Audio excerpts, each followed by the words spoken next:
Hello बच्चों, कैसे आप सब। उम्मीद करता हूँ आप सब बहुत अच्छे होंगे, स्वस्थ होंगे, मस्त होंगे। एक बार पुनः स्वागत है आपके अपने YouTube channel avian coaching centre में। आज के इस वीडियो सेशन में किरचॉफ का नियम बताया जाएगा। किरचॉफ के दोनों नियम को इस वीडियो सेशन में समझाया जाएगा। तो चलिए पढ़ते हैं किरचॉफ का नियम। देखिए, सबसे पहले पढ़ेंगे हम किरचॉफ का प्रथम नियम। देखिए, किरचॉफ का प्रथम नियम। किरचॉफ के प्रथम नियम को हम संधि के नियम से भी जानते हैं। इसे संधि का नियम भी बोलते हैं।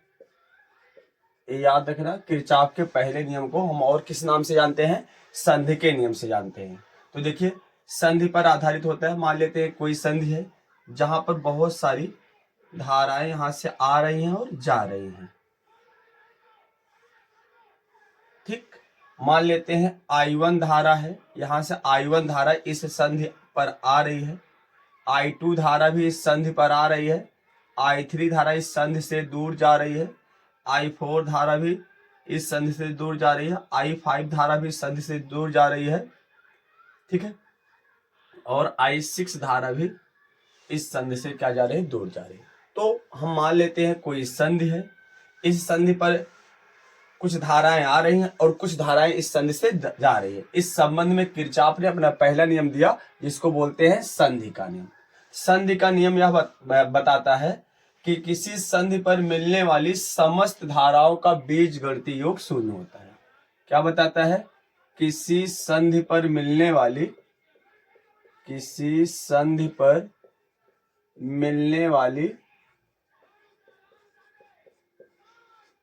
समस्त धाराओं का बीजगणितीय योग, समस्त धाराओं का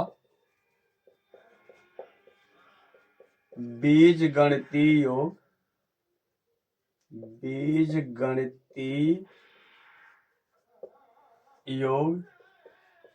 शून्य होता है। किरचॉफ का पहला नियम क्या बताता है? कि किसी भी संधि पर मिलने वाली समस्त धाराओं का जो बीजगणितीय योग होता है वो क्या होता है? शून्य होता है। अर्थात समेशन I इक्वल टू 0। क्या होता है? समेशन I इक्वल टू क्या होता है? 0। और इनका नियम यह बताता है कि जो धारा संधि की ओर आती है वो धनात्मक ली जाती है, और जो धारा संधि से दूर जाती है वो क्या ली जाती है? ऋणात्मक। मतलब संधि की तरफ आने वाली धारा धनात्मक, जो संधि की ओर आएगी, संधि की ओर आने वाली धारा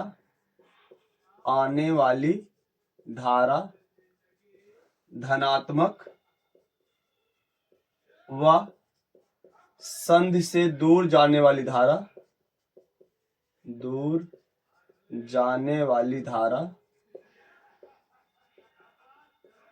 ऋणात्मक ली जाती है।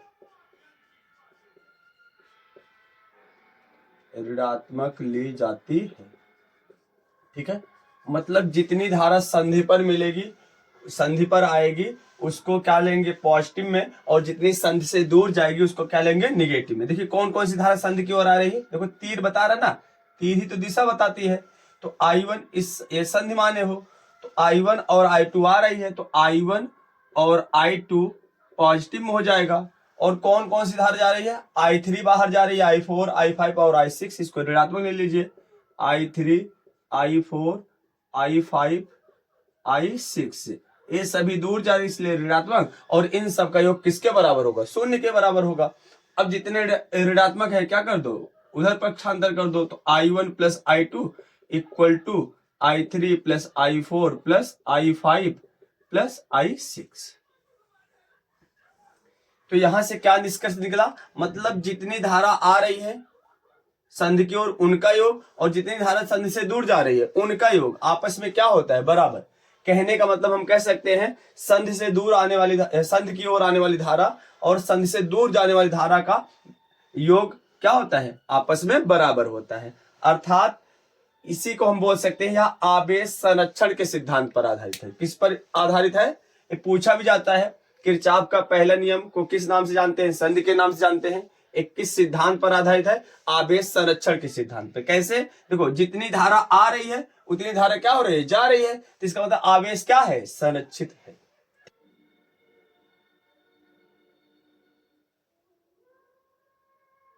तो चलिए देखते हैं किरचॉफ का द्वितीय नियम। किरचॉफ का द्वितीय नियम को पास का नियम बोलते हैं। यहाँ पर एक सर्किट बनाया गया है।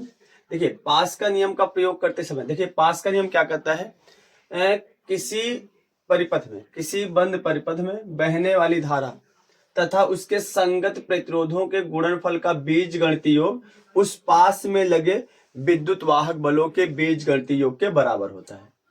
तो द्वितीय नियम क्या बोलता है कि किसी बंद परिपथ में या किसी बंद परिपथ में, बंद परिपथ में या किसी पास में, ऐसे पास लिख दो ज्यादा सही रहेगा, किसी पास में बहने वाली धारा, किसी पास में बहने वाली धारा, धारा तथा उसके संगत प्रतिरोधों के, उसके संगत प्रतिरोधों के गुणनफल का, गुणनफल का बीजगणितीय योग, बीजगणितीय योग पास में लगे विद्युत वाहक बलों के, विद्युत वाहक बलों के बीजगणितीय योग के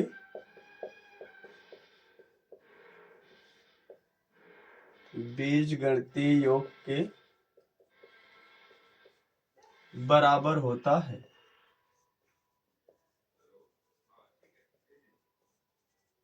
अर्थात कहने का मतलब है,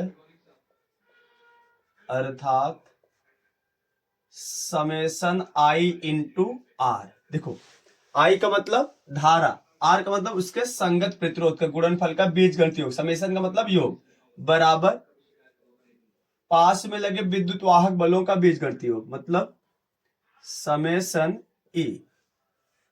ये क्या हो गया, किरचॉफ का सेकंड नियम। देखिए फिर से समझिए कि किसी पास में बहने वाली धारा तथा उसके संगत प्रतिरोधों के गुणनफल का बीजगणितीय योग पास में लगे विद्युत वाहक बलों के बीजगणितीय योग के बराबर होता है। पास या लूप का मतलब क्या होता है, एक बंद परिपथ होता है, मतलब जिसका initial and ending point same होता है, जिसका प्रारंभिक और अंतिम बिंदु सेम होता है, तो एक बंद वक्र का निर्माण करता है, उसी को बोलते हैं पास। अगर इस परिपथ में देखें तो दो छोटा पास है और एक बड़ा पास है। तो देखिए पास का नियम का जब भी प्रयोग करिए तो याद रखिए, अगर हम धारा की दिशा में चलते हैं, किस दिशा में चलते हैं, धारा की दिशा में चलते हैं, तो धारा और संगत प्रतिरोधों के जो गुणनफल का बीजगणितीय योग होगा वो धनात्मक लिया जाएगा। अगर धारा के विपरीत जा रहे हैं तो ऋणात्मक लिया जाएगा। अगर हम प्लस से माइनस इलेक्ट्रोड को चल रहे हैं, किधर चल रहे हैं, प्लस से माइनस, तो देखो बाद वाला कौन आया, माइनस, तो विद्युत वाहक बल ऋणात्मक लेंगे।